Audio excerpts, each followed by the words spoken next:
This lecture reviews legal aspects of Title IX and its impact on sport. It provides some background on the growth of high school sport and collegiate sport since Title IX was implemented. It discusses the three-part test, the equity and enforcement areas, as well as transgender athlete participation in sport.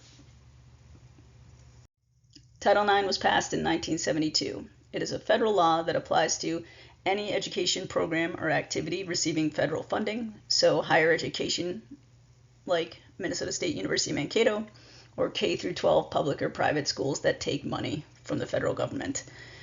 Title IX was designed to ensure that the underrepresented sex, which was often at the time women, is not discriminated against in education. The law is enforced by the Office of Civil Rights. Again, to be clear, Title IX applies to any school who receives federal funding. This can be elementary, middle, or high school. It can be higher education, a school like University of Minnesota or Gustavus Adolphus. In other words, public or private institutions that take money from the government in some capacity, Title IX applies to them. Title IX also applies to varsity, intramural, or club sports, though generally we only see the lawsuits related to varsity sport access. This chart shows the growth in high school sport participation among boys and girls. So in 1971 and 72, roughly 3.6 million boys participated in high school sport, while only 300,000 girls participated. By 2018-2019, roughly 4.5 million boys have participated in high school sport in that year, and we're up to 3.4 million girls participating in high school sport, so the law has been pretty impactful. This chart shows that in spite of the growth of high school sport participation among boys and girls, there are still states that have large gaps where boys are participating at much higher rates than girls. Like, for example, in Louisiana, boys participate at a rate of 50% or higher than girls do. Minnesota looks to be among the states that has the smallest gap between boys and girls participation.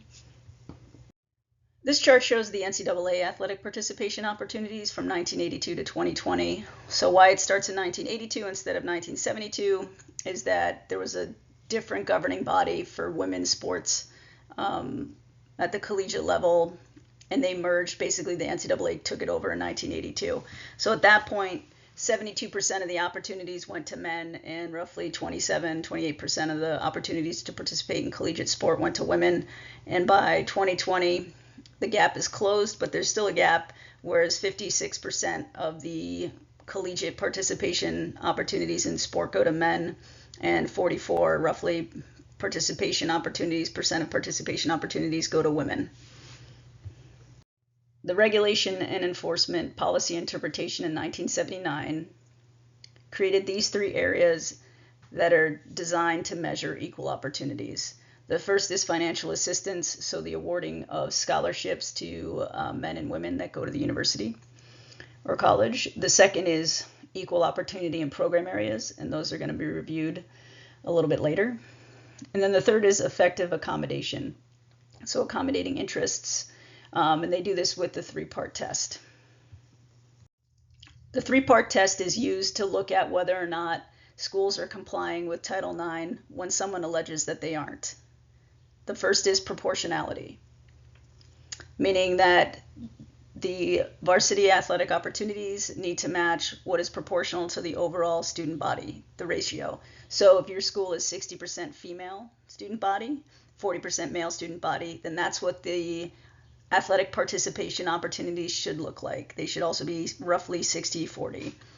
In terms of continued expansion, this means that they look at the last time a varsity female sport was added, and then the accommodation of interest and ability kind of goes along with continued expansion. They look at, is the school meeting the interests and abilities of female students on their campus? So they can do this by looking at whether the sport's offered. Oftentimes they're trying to give out surveys to see if women are interested in specific sports to determine whether or not they're meeting those interests.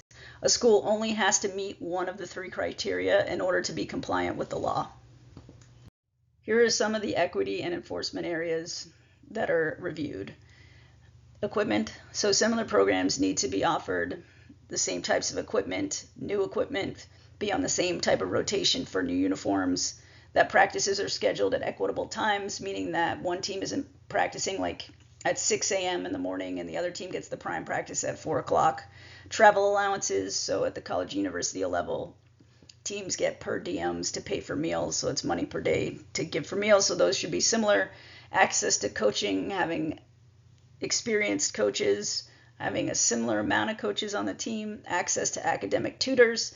So particularly at the college level, tutoring at the Division I level is important, so having the same amount of tutors with similar experience.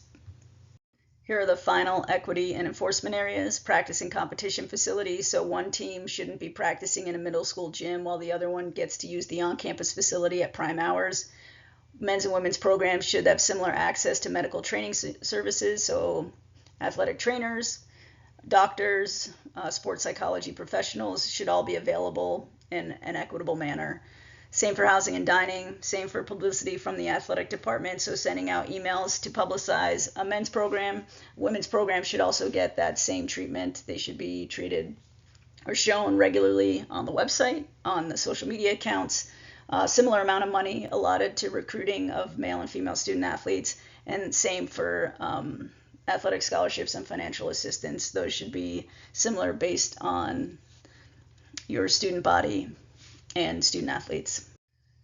So to clarify some misconceptions about what Title IX requires, schools do not need to have the same or equal amount of teams for men and women. They don't need to offer 10 teams for men and 10 teams for women. What they need to do is make sure that the ratio of student athletes is proportional to the ratio of the student body overall. And this is because sometimes more women's teams are offered because there's no women's equivalent to football. So you have 110 people on a football team. You're going to need to offer more women's sports because those roster sizes are smaller. So you need enough participation opportunities for women to offset that football roster size. So that sometimes means you have 12 women's sports to 10 men's sports. You don't need to have equal number of teams. To clear up some other misconceptions, schools are not supposed to be allocating resources based on winning. You're basically not supposed to be giving teams that win more money than teams that lose. They're not supposed to give teams who bring in more revenue more resources. What schools need to be doing under the law is providing similar resources for similar programs. So for example, a men's and women's track and field teams or programs should have similar budgets, similar equipment, facilities, access to coaching, and so on. Advocates of Title IX do not want schools to cut men's programs. What they want for schools to get into compliance is to figure out areas of the budget, overall budget, that could be tweaked to keep all the programs and maybe add some spots on rosters to get the school, if they're out of proportionality, back into proportionality with the overall student body. Schools are not supposed to be cutting women's programs according to the law when they're already out of compliance of Title IX with the accommodations of interest or with the proportionality piece, because that's just going to put you further out of compliance. And then oftentimes schools will, when they're in a budget crisis, cut both a men's program and a women's program at the same time and say it's because of Title IX and we're trying to be equitable, so we're going to get rid of both programs. And in reality, it's really not that equitable. One, you're probably getting yourself further out of compliance with Title IX. And two, to back to my first point, which is, are there other areas of the budget that you could look to tweak to keep that men's program so that people are still benefiting from athletics participation. In terms of transgender athlete participation in sports at the high school, middle school, or collegiate level, Title IX has played an impactful role. To be clear, a transgender person is a person whose gender identity does not match the sex on their birth certificate. So maybe a person's birth certificate said they were male, but their gender identity to them is female. So Title IX and Title VII both protect from gender discrimination. Gender identity, the way they interpret their gender, falls under that protection. In the last 4 or 5 years, there has been a lot of legislations or policies passed at various levels that have limited or outright banned transgender athlete participation in sports. So for example, at the elite international federation levels like Olympic athletes and so on, have policies that limit transgender athlete participation. In the United States, numerous states have passed laws that outright ban transgender athletes from competing at the high school level. And in states that haven't passed laws, their school sports federations may dictate who can or cannot participate. However, one lawsuit to keep in mind is Sewell versus the Connecticut Association of Schools. In this, several cisgender, meaning several female athletes who were born female who believe their gender identity is female, sued the state of Connecticut because they had a policy that allowed transgender female athletes or any transgender person to compete at the high school level.